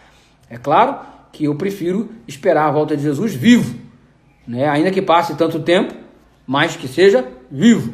Mas se tiver que dormir, que durma no Senhor e que seja breve para mim. Beleza? É a perspectiva do breve aí quanto à volta. Eis que vem com as nuvens, todo olho o verá. E aqui manifesta-se o aspecto extraordinário de Jesus Cristo, porque nós teremos a imitação da volta de Jesus por parte do inimigo. Mas Deus não vai permitir, Ellen White diz isso, Deus não vai permitir que o inimigo imite a volta de Jesus do jeito que ela vai ser feita. Exemplo, o inimigo não vai poder ficar flutuando e encontrar com as pessoas. Ele vai imitar a volta de Jesus e vai pisar aqui. Jesus não vai pisar. Lembra do texto de Paulo? Ouvida a voz do arcanjo, ressoar da trombeta de Deus, os mortos em Cristo ressuscitarão primeiro, depois nós, os vivos, seremos transformados e arrebatados juntamente com aqueles que ressuscitaram e tal, e assim encontraremos com o Senhor nos ares. 1 Tessalonicenses 4, versos 16 e 17. Então nós vamos encontrar com o Senhor não na terra. O diabo vai personificar a volta de Jesus, vai imitar a volta de Jesus aqui na terra. Deixa eu te falar outra coisa. Eu espero que você esteja anotando, sei lá. Tipo assim, ok, nós somos cristãos, estamos aguardando a volta de Jesus. E quem não é cristão, está aguardando a volta de Jesus se não crê em Cristo? Como assim? Bom, o pessoal que adora Maomé está aguardando a volta do Maomé. O pessoal que adora Buda está aguardando a volta do Buda. O pessoal que adora Maitreya está aguardando a volta do Maitreya. Então, o diabo há de personificar cada um deles, porque não necessariamente todos crerão em Jesus Cristo. Bom que todos acreditassem. A mensagem do Evangelho vai ser pregada a todo mundo? Vai ser pregada a todo mundo, mas nem todos aceitarão. Alguns continuarão com Maomé, outros continuarão com Buda. Então, que efeito teria a volta de Jesus para o indivíduo? Como é que ele vai ser enganado diante disso, ele não crê em Cristo? É uma perspectiva a ser avaliada, eu gostaria que você avaliasse isso também. Mas vamos em frente, sem essas nuances, sem essas séries de detalhes, para que você perceba o seguinte: ele avisou que haveria um tempo de tardança. Ok? Por que eu discuti com você o negócio do breve? Porque ele avisou que haveria um tempo de tardança. Exemplo, lá em Mateus 24, verso 48, quando você estuda a parábola dos 2 servos, o meu Senhor tarde virá. Tá lá, irmão. Tá lá. Quando você estuda a parábola dos 2 talentos, o Senhor volta depois de muito tempo. Mateus 24, 19. Quando você estuda a parábola das 10 virgens, tardando o noivo, Mateus 25, verso 5. Quando você dá uma lida em Mateus 24, verso 6, guerras e rumores de guerra, mas ainda não é o fim. Tem um elemento de tardança aí. Então é o seguinte, não fica pensando no dia e na hora, você simplesmente tem que estar pronto. Se for hoje, amém. Se não for, a gente vai dormir no Senhor e a gente vai se levantar e em breve ele terá vindo para nós sobre a perspectiva da morte. Ok? E o texto diz que todo olho o verá. O sol é gigante. 365 vezes maior do que a Terra, ok? E a gente não consegue enxergar o Sol de uma só vez. Jesus vai vir com um aspecto mais poderoso que o próprio Sol. porque o sol não abrange todo o planeta, mas Jesus aparecerá para todos de uma só vez. Isso é uma questão de fé, porque não existe impossível para Deus. E ele diz que tem a morte da chave, as chaves da morte e do inferno. Ok? Agora note, vamos ver a visão do glorificado, do servo de Deus. Aqui, do verso 10 em diante, João se achou em espírito no dia do Senhor, estava na ilha de Pátimos, aprisionado. E note, o João ele foi jogado num caldeirão de azeite fervendo, não morreu. Tertuliano, bispo de uma das igrejas primitivas, testificou a respeito disso. Existem documentos que comprovam isso na história. E João saiu ileso do caldeirão de azeite fervendo. E o imperador, muito invocado, mandou o João para a ilha de Pátimos, uma ilha aproximadamente 16 quilômetros lá no mar Egeu. E João ficou naquela ilha que era para prisioneiros, malfeitores, gente que não prestava. E ele foi contado entre os transgressores à semelhança de Jesus Cristo. E uma ilha com poucas árvores, uma elevação assim considerável, e uma ilha essencialmente pedregosa, e João ficou lá olhando para aquelas pedras. Ellen White declara que ao ver aquelas pedras, João só pensava na rocha que é Jesus. E ele se achou em espírito no dia do Senhor. No dia de sábado ele teve a revelação extraordinária, e ele teve a alegria que Daniel teve de ver o Cristo glorificado do jeito que ele vai voltar. E ele descreve na linguagem dele, moçada, põe isso na cabeça de vocês. Ele descreve na linguagem dele. Olha aí o que está aí, ó. Verso 12. Voltei-me para ver quem falava comigo e vi 7 candeeiros de ouro. O cenário é o santuário celestial, te falei isso no início. A sua cabeça eram cabelos brancos como a alva, como a neve, os seus olhos como chama de fogo. Imagina que você vai encontrar um cara que tem um cabelo brilhante e o olho pegando fogo. O que tu vai fazer, mano? Quando ele abre a boca, sai uma espada de dentro assim, ó. Tu sai correndo, irmão. Eu saio correndo, que eu não sou bobo de ficar parado. O cara tá com o olho pegando fogo. O cabelo dele é brilhante. Quando ele abre a boca, sai um espadão pra me cortar. Eu, ó, dou no pé, meu irmão. Jamais vou ficar parado. Ainda mais se for de noite. Tá maluco, saio correndo, mano. Não tem condições. Então, que ser esquisito é esse? Que Cristo glorificado é esse que está assustando? Eu quero que você entenda que a Bíblia é a palavra de Deus escrita numa linguagem humana.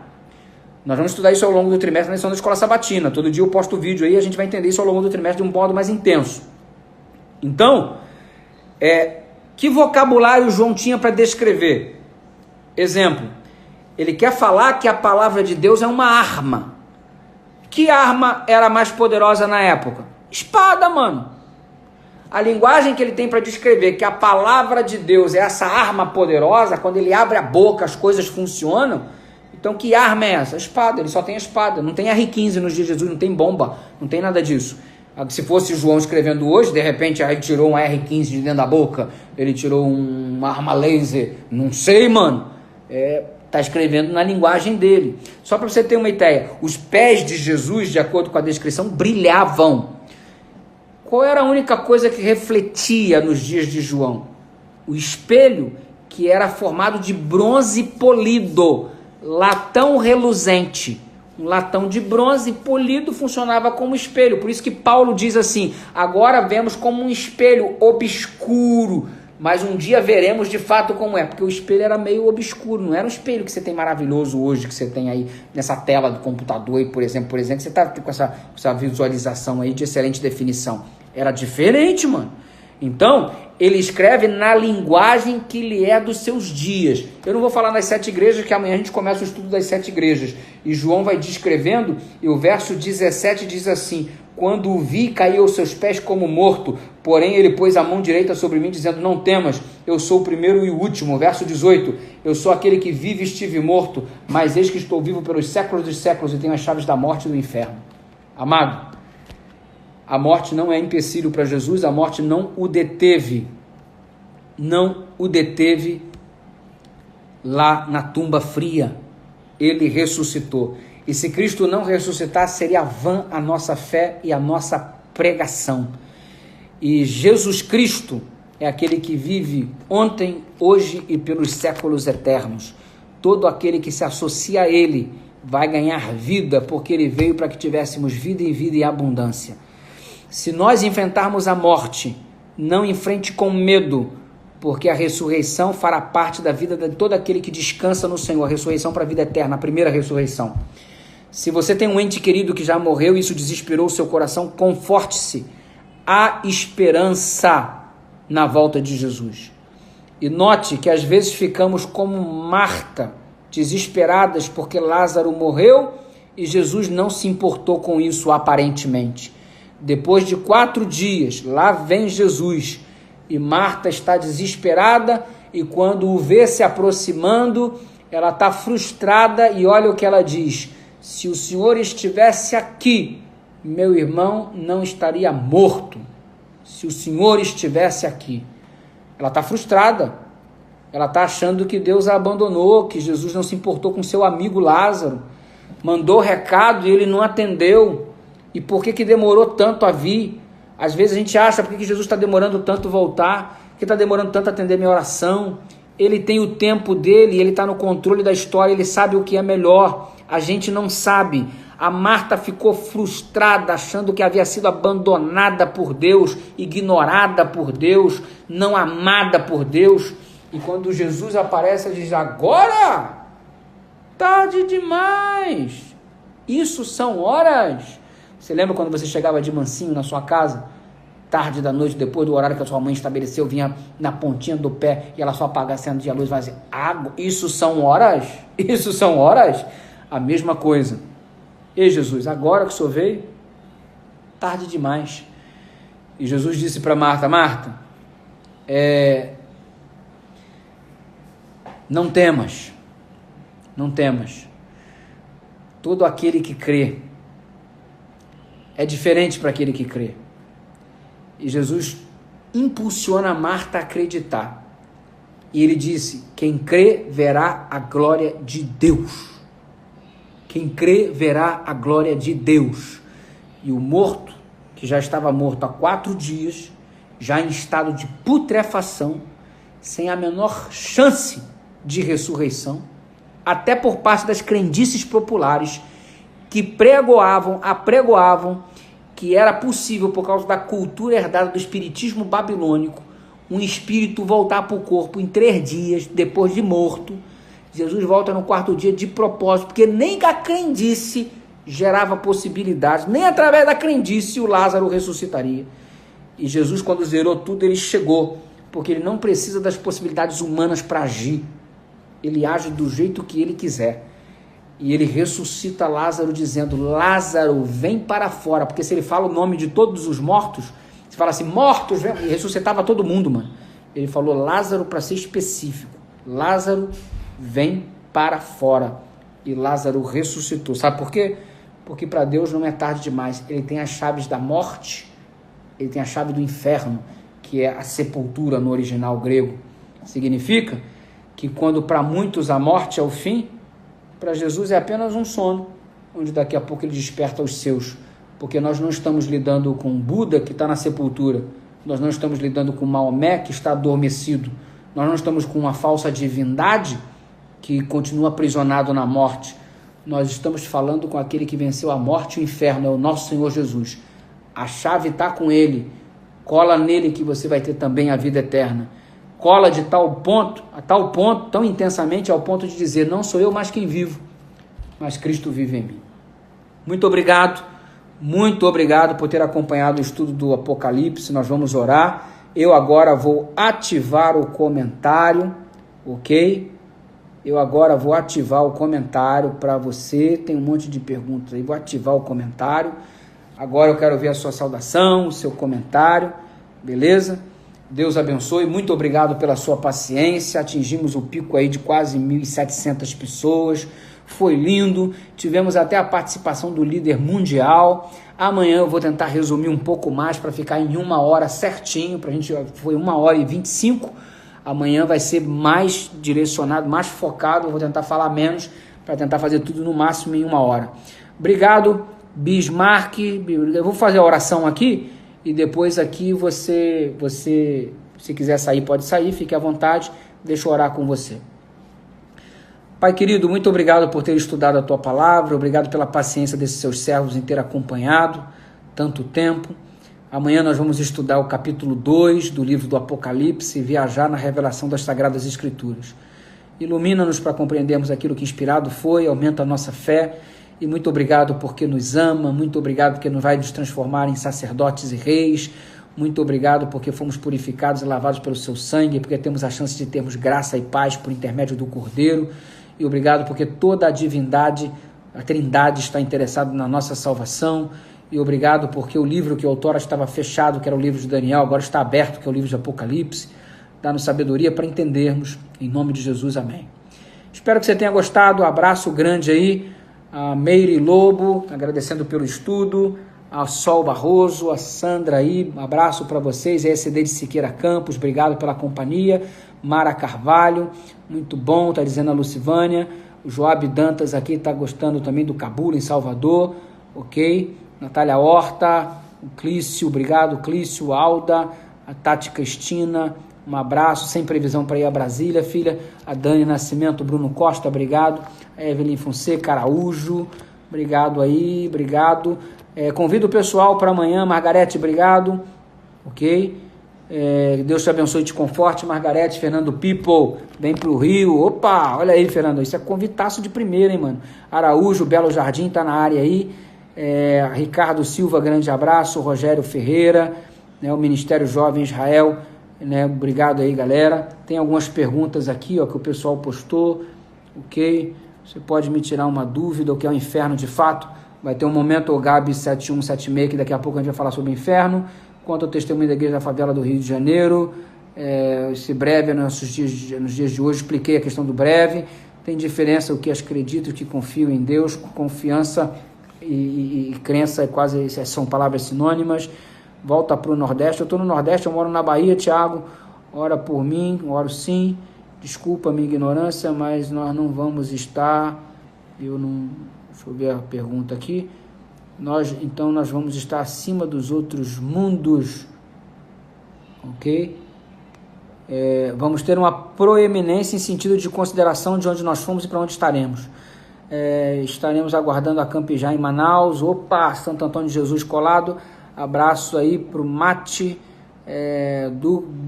Druque, Barbosa, Riachão das Neves, Aline Lourdes de Viamão, abraço aí Joinville, Santa Catarina, Luciano Santos na área, a Via Araújo, Rondon do Pará, volta para a União Norte, Tati Almeida, abraço carioca para você, Tati, Débora Almeida, grande abraço, Ramires, abraço Bernardo, Deus abençoe também você, ok? Volte para a igreja sim, em nome de Jesus. Abraço para a Espanha, galera da Espanha que está sofrendo aí, estamos em oração por vocês. Galera Juiz de Fora, Valadares está por aqui, verdade, Felipe, Florianópolis, Santa Catarina, pastor, fugiu aqui, Hortolândia, São Paulo, grande abraço, São Miguel das Matas, abraço aí para todo mundo. Vem para o Ceará é lindo, Tutóia, Maranhão, já passei por aí, grande abraço aí para o JPO Oficial NET 2017, Braga Ailton do Ceará, abraço, Crato do Ceará e Vini, os cearenses tudo aqui, gente, que legal.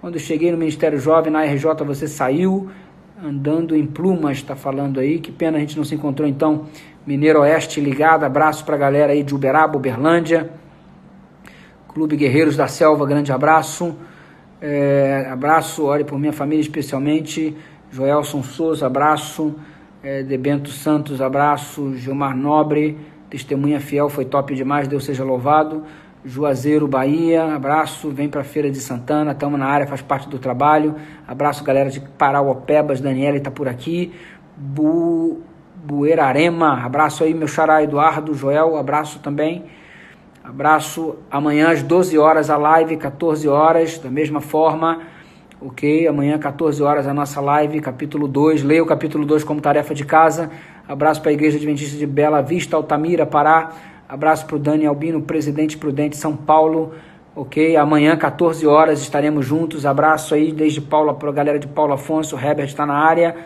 abraço aí para a galera do Acampo Oeste, ok, a Vicky Rocha, minha querida mãe da Melzinha, está sendo muito bem cuidada, viu, fez cirurgia a Melzinha, fez esterilização, mas está ótima já está correndo igual um cabrito, ok, abraço aí para o Joedson Guia, Chapada Diamantina, abraço para a galera de Chapada, muito obrigado a todo mundo. E aí, vamos estudar a lição, Ana Lúcia, Imperatriz, Maranhão, Igreja Adventista de Paripe, grande abraço aí. Deus abençoe. O Ainda AB também está colado aqui, Senhor do Bonfim, através de Marcos Filho. Grande abraço para todo mundo. Deus abençoe. Muito obrigado pela audiência. Jundiaí, São Paulo, será muito bem-vindo. Obrigado. Itanhaém, São Paulo. Obrigado aos paulistas aí conectados. Amanhã juntos novamente. Igreja Adventista dentro Santo Antônio de Jesus. Abraço para vocês. Epitaciolândia no Acre. Grande abraço. Abraço, Jean, Josiel aí. Deus Gilmar, grande abraço, garoto. Galera de Belo Horizonte, galera de São Paulo, Igreja do Bairro São Paulo, Associação Bahia Sul, Vicky Rocha, ok? Mas já tá boa já, Vicky Rocha, tá show de bola, já tá bem. Apareço em Maceió, convida não que eu vou. Vem pra Crato, Ceará. Manda abraço pra nós, estamos aqui ligadinhos. Abraço aí, Rosane Kelly, Montes Claros. Deus abençoe a família toda aí da Rosana. Obrigado, Rosana. Tamo junto. Maceió conectado, a Ingrid aqui dando um alô, a Latrene, desde a Itália, Latrene, eita, eu tô com a Latrene aqui lá da Itália, gente, deixa eu chamar ela aqui, ver se ela me atende aqui. Agora não, vou falar com a adventista que tá lá na Itália, deixa eu ver se ela atenda pra gente receber uma notícia aí de como que tá a situação lá, se você quiser assistir, deixa eu ver se ela vai me atender aqui, para a gente trocar uma ideia e ela dizer lá, a gente orar para o pessoal da Itália. Vamos lá, o Camilo na agulha está na área também. Deixa eu ver se a Latrene Itália está conectando, gente. Opa! Italiana, mas que italiana! E aí, italiana? Tudo bem contigo? Tudo bom, pastor? Como é que tá aí? Eu tô joia. Minha pergunta é como está aí, onde você está? Que lugar da Itália que você está? Milano. Milão. Oh, uau! Já fui em Milão. Cidade maravilhosa. Só o povo falando da chique aí. Império da moda. Aquela catedral lá, gótica lá. Aquela catedral top que tem lá. Catedral de Milão. Coisa linda. Eu não entrei, que eu não tinha euro para entrar lá. Do Homo de Milano, aqui, famoso.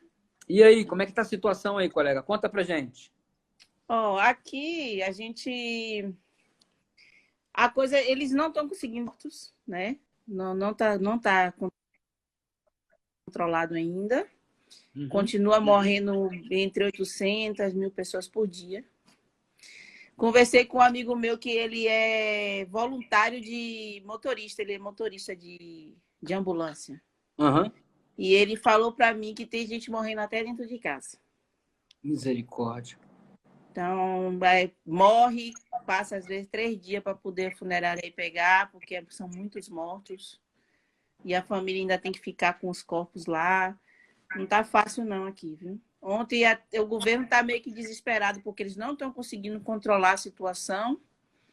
E agora já começaram até a invadir supermercado, porque tem muita gente, desde fevereiro, que a gente está nessa situação. Tem gente que está sem dinheiro, né? Para comer. Não tem dinheiro para comer, o mercado não está aberto. Então... Isso, então, assim, porque tem pessoas que têm uma certa condição de ficar em casa, mas tem pessoas que ganhavam por dia, né? Uhum. Trabalhar, fazer um serviço, ganhava dinheiro todo dia. E agora não tem.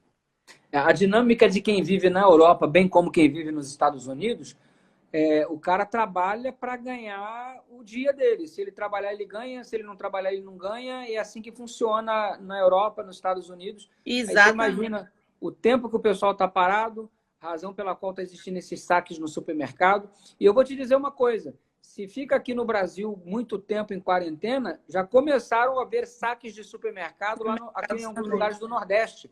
O pessoal invadindo o mercado para ter comida, porque o povo não está trabalhando. Não está trabalhando, não tem renda. Se não tem renda, a geladeira esvazia, o cara não tem, desespera.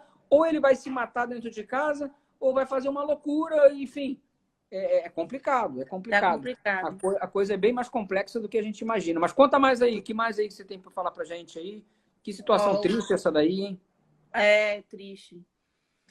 As notícias que chegam aqui na televisão, eu até desliguei a televisão. Tem uns 3 dias que eu quase não escuto mais, porque chega a hora que a gente começa também a ficar sem estômago, né? Para estar ouvindo toda hora só miséria, miséria, miséria. Ontem eu fui sair aqui com o cachorro, porque eu tenho um cachorrinho pequenininho, aí eu fui sair aqui na frente, tem um parque. Aqui na frente da minha casa tem um parque. Aí acho que algum vizinho chamou a polícia, porque tinha pessoas lá Na rua. sentadas na rua. Então tá nesse clima. Aí quando eu Entre saí com elas o e você. cachorro, pela minha fortuna, pela minha má sorte, a polícia. Aí ele, você tá fazendo o quê na rua? Volte para A polícia te abordou. Oi, volte para minha Pessoal, casa. ela tá falando de Milão, Itália, tá, gente? Onde o negócio tá feio. O negócio tá feio. Tá O fazendo pessoal o quê tá perguntando na aqui rua? de onde você tá falando e tal. Tô falando de Milano aqui. É porque a gente chama de Milano, né? Aí no Brasil o pessoal fala Milão. E Gente, ela é eu baiana. Você é já baiana, não é, Latrem? sou de Você é Salvador. baiana. Você é aqui de Salvador? Sou de Salvador. Salvador. Então, continua, por favor. Então tá nesse clima, né? Eles decidiram que essa semana, dia 3 ou dia 4, vai ter um outro decreto. A gente tem que andar na rua. Quando a gente vai no supermercado, tem que ter uma folha, um documento que a gente compila, preenche tudo direitinho e diz o que é que a gente vai fazer. Só tem direito a ir no supermercado uma vez no dia. Não Uma mais vez no dia. no dia. Farmácia também. Eu falei com o Daniel Lid que anteontem, ele está lá na Espanha. Na Espanha, eles já limitaram uma vez por semana. E com o documento também. Você tem que pegar uma autorização que você faz pela internet para você ter a chance. E você tem que ir com aquela autorização no carro, porque senão você paga uma multa de 1.000 euros. Não, aqui tá, eles aumentaram. No início era entre 400 a 1.000. Aí, porque as pessoas estavam transgredindo a lei, eles aumentaram para 4.000. 4.000 euros.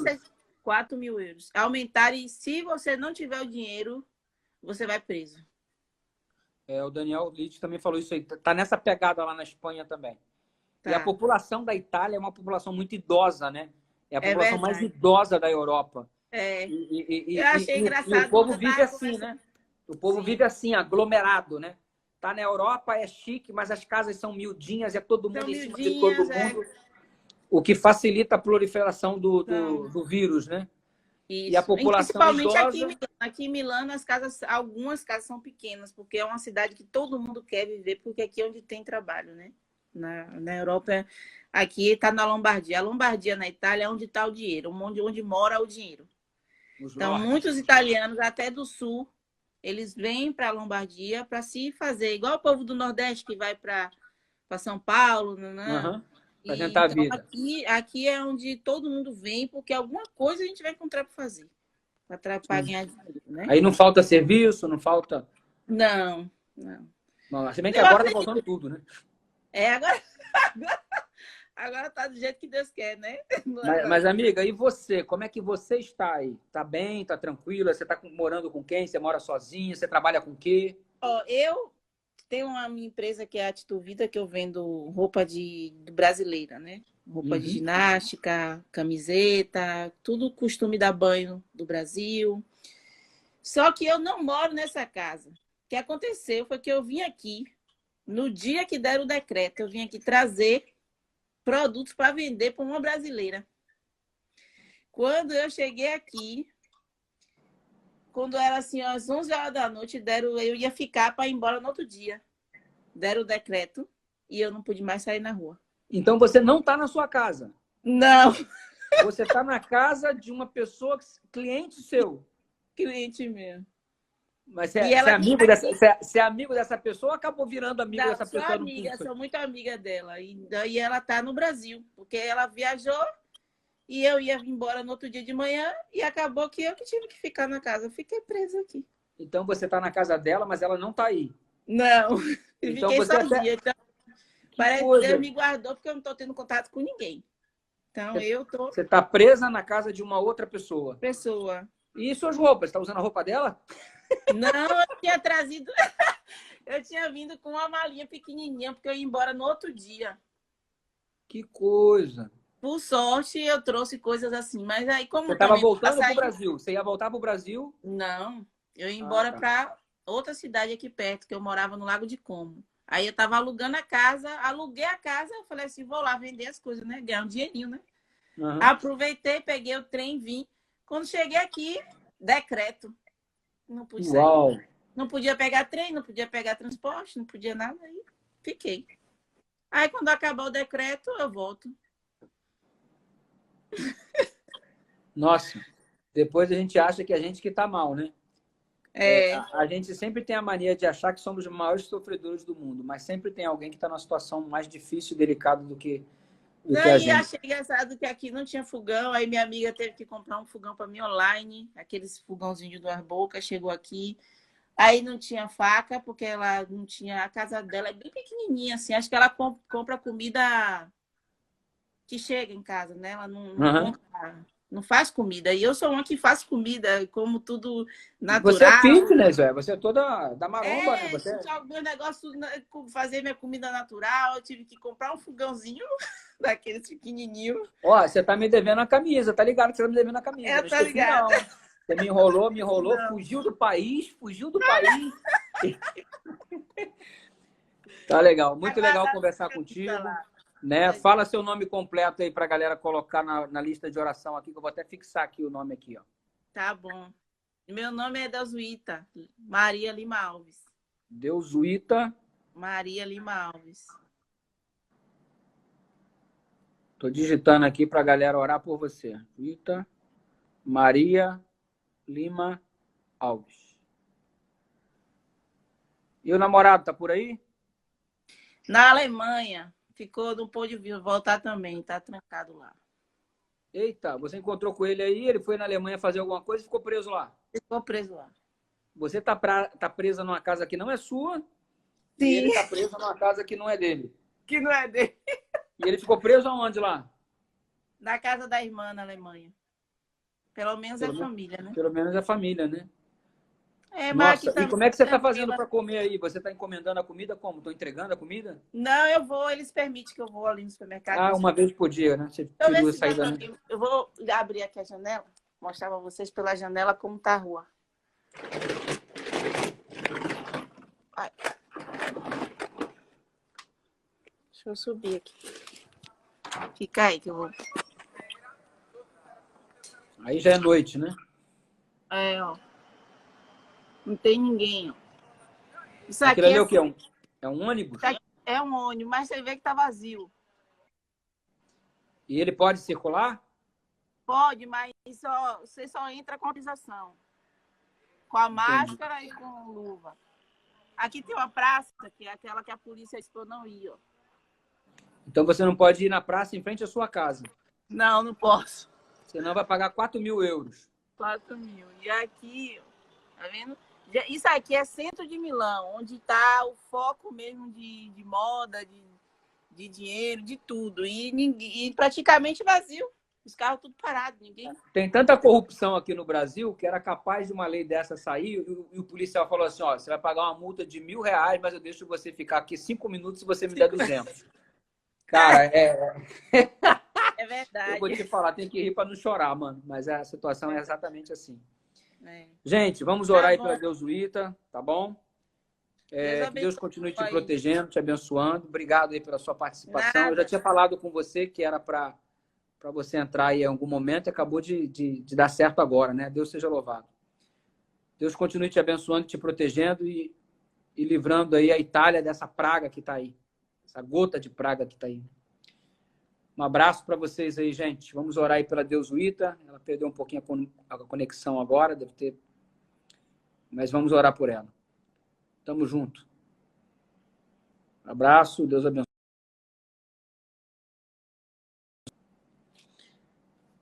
Gente, obrigado aí mais uma vez. Foi até legal no final aí, a gente teve essa participação. 2 participações internacionais hoje, do nosso líder de universitários dos Estados Unidos e depois aí da nossa irmã lá na Itália lá. Vamos orar, que Deus continue nos dirigindo. Até amanhã, em nome de Jesus. Abraço.